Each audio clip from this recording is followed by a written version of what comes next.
सुभाष चंद्र बोस को दुविधा हो गई कि मैं तो आईसीएस हो गया, अब मुझे कलेक्टर होना पड़ेगा, कलेक्टर माने लूटना पड़ेगा, लूट का कुछ हिस्सा अंग्रेजों को देना पड़ेगा।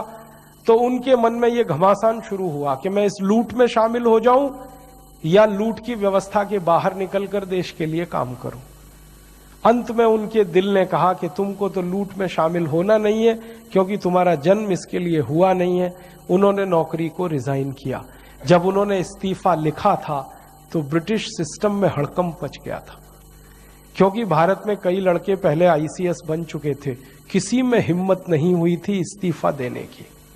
उन्होंने दिया, और इस्तीफे में जब उन्होंने लिखा तो यही लिखा था कि इस तंत्र में मैं शामिल इसलिए नहीं हो सकता कि मेरी भारत माता की लूट के लिए ये तंत्र बना है और मैं मेरे देश को लूटूं, ये मेरा दिल मुझे गवाही नहीं देता, मैं इसलिए छोड़ रहा हूं।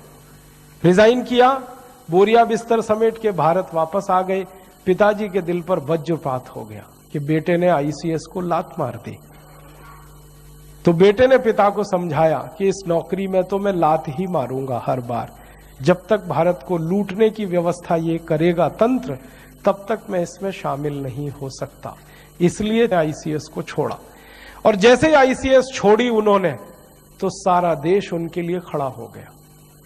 जब वो लंदन से वापस आए थे ना, उस समय पानी के जहाज चला करते थे, बंबई में उतरे थे, जो हुजूम बंबई में निकला था, गजब के लोग थे वो। तो उन्होंने उसी दिन कह दिया था कि अब तो भारत आजाद हो जाएगा। क्यों? जब मुझे समर्थन देने के लिए इतने लोग भारत में हैं, तो मैं जब गांव गांव जाऊंगा तो कितने लोग खड़े हो जाएंगे। उसी कॉन्फिडेंस से, उसी आश्वासन पर उन्होंने आजाद हिंद फौज का गठन किया था, वो भी भारत से बाहर जाके। और जब फौज बनाई थी तो माताओं ने अपने मंगल सूत्र उतार के उनको दान किए थे। एक मां उनके पास आई थी अपने अंधे बेटे को लेके कि इसको फौज में ले लो। तो उन्होंने कहा इसको तो दिखाई नहीं देता। तो बेटे ने क्या कहा कि दिखाई तो नहीं देता, लेकिन आपकी फौज में आ जाऊंगा तो दुश्मन की एक गोली तो कम कर ही दूंगा।